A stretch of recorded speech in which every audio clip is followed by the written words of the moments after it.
गुरुजी प्रणाम। हाँ, गुरुजी, मैं एक छोटा सा क्वेश्चन ये जानना चाह रहा था कि मन को काबू में कैसे रखा जा सकता है। इसके लिए कोई सरल विधि हो जो हम जो व्यवहारिक लोग हैं या जो समाज में रहते हैं उन उसमें रहते हुए कोई ऐसी सरल विधि हो जिसकी वजह से आप कुछ चीज़ों को इस टाइप से मन को कंट्रोल में कर सकें, काबू कर सकें कि जिसकी वजह से आप अल्टीमेटली जो भगवान ने राह दिखाई है उसके ऊपर चल सकें।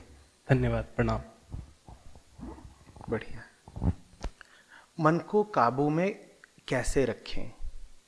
किसके काबू में?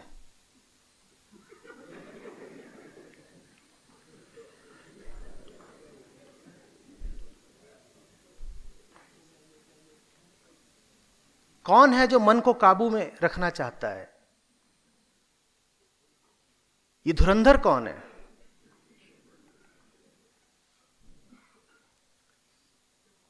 कहिए, ये मैं कौन है जो मन को काबू में रखेगा?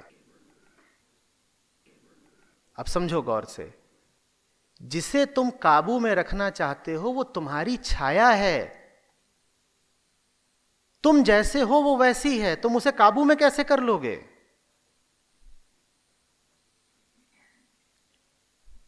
लेकिन मजेदार चीज है, न सिर्फ हम ये सवाल करते हैं कि मन को काबू में कैसे रखें, बाजार में इस सवाल के सैकड़ों जवाब भी बिक रहे हैं और खूब खरीदार हैं। ऐसे काबू में करें, वैसे काबू में करें। ये वैसा ही सवाल है कि जैसे कोई पूछे कि आईने में अपनी प्रतिच्छवि को कैसे बदल दें। अपनी शक्ल को बदलो तो आईने में जो दिख रहा है वो भी बदल जाएगा। मन मैं का मौसम है। मन मैं के इर्द गिर्द की गतिविधि है। मैं जैसा होगा उसके इर्द गिर्द की गतिविधि भी वैसी होगी, उसका नाम मन है।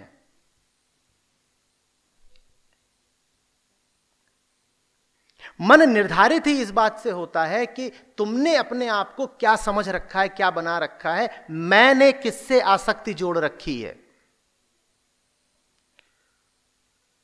तुम अगर अपने आप को गलत समझते हो तो मन ठीक कैसे हो जाएगा?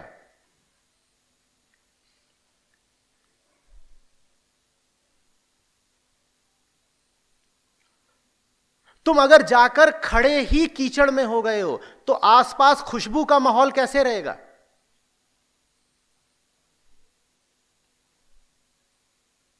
कोई कीचड़ के बीच खड़ा होकर के पूछे कि ये सब बदबू कैसे बदली जाए, कैसे हटाई जाए, बदबू काबू में कैसे की जाए, तो मैं कहूंगा बदबू को छोड़ो, जहां खड़े हो वहां से हटो। तुम जहां खड़े हो बदबू वहां की अनिवार्यता है, लेकिन जिद तुम्हारी पक्की है। तुम कहते हो हम वहीं खड़े रहेंगे जहां हम हैं, बदबू नहीं आनी चाहिए। यह नहीं हो सकता। तुमने अपने आप को जो बना लिया है उस कर्म का फल है मन का उपद्रव।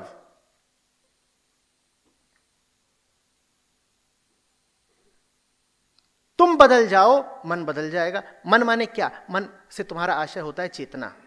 मन से तुम्हारा आशय होता है भीतर से जो भावनाएं उठती हैं, विचार उठते हैं, प्रतिक्रियाएं उठती हैं, इन्हीं सबको तुम मन कहते हो। तुम ये देख ही नहीं रहे कि ये सारे विचार किसको उठते हैं, ये सारी भावनाएं, ये प्रतिक्रियाएं किसको उठती हैं? तुम्हें उठती हैं। इनके केंद्र में तुम हो।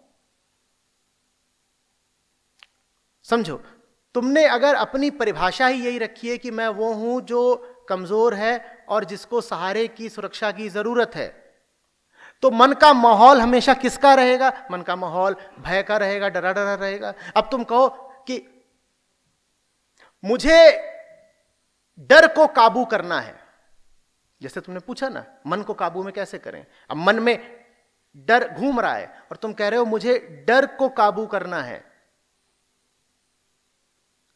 डर को तो मुझे काबू करना है, लेकिन मेरी पहचान यही है कि मैं वो हूं जो कमजोर है।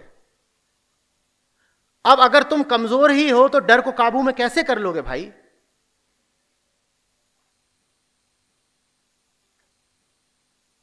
तुम अपने आप को कुछ बना करके जीवन में घूमते हो, रमण करते हो, जो तुमने अपने आप को बना रखा है उसको समझो, गौर से देखो कि क्या बना रखा है।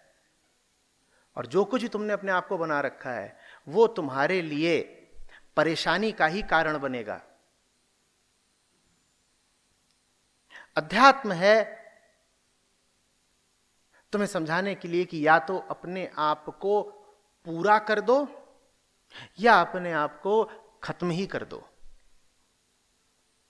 इन्हीं दोनों स्थितियों में तुम्हें पहचानों से मुक्ति मिलेगी, इन्हीं दोनों स्थितियों में तुम्हें झूठे उपद्रवों से मुक्ति मिलेगी।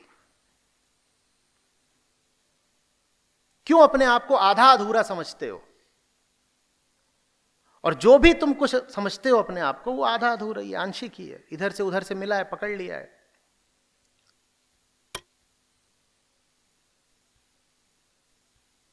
काम तो आसान होना चाहिए कि अपने आप को अब पूरा मानना है। पहले अधूरा मानते थे, अब अपने आप को पूरा माना करेंगे। आसान नहीं है। आसान इसलिए नहीं है क्योंकि अधूरा मानने में मैं बचा रहता है। अपने आप को पूरा मानने में मैं मिटता है। अधूरा मानने में बड़ा स्वार्थ जुड़ा हुआ है। स्वार्थ तो जुड़ा हुआ है पर अधूरा मानने के साथ तकलीफ भी बहुत जुड़ी हुई है। जब तकलीफ उठती है तो फिर ऐसे सवाल करते हो कि मन को काबू में कैसे लाएं।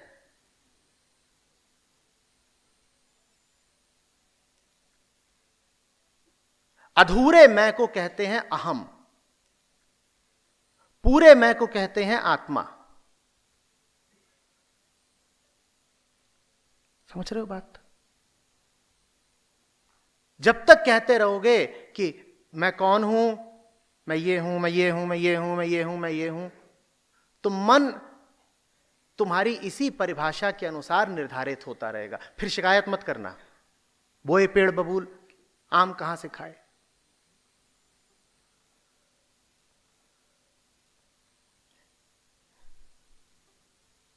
इस बोध के साथ जियो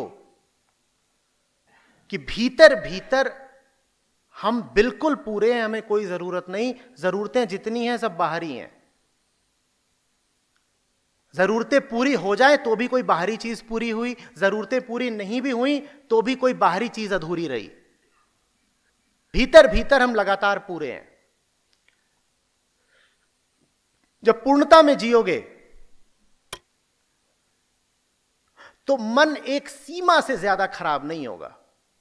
मन खराब भी होगा तो बाहर बाहर खराब होगा, क्योंकि फिर अच्छाई बुराई खूबी खराबी सब बाहर बाहर रहती है।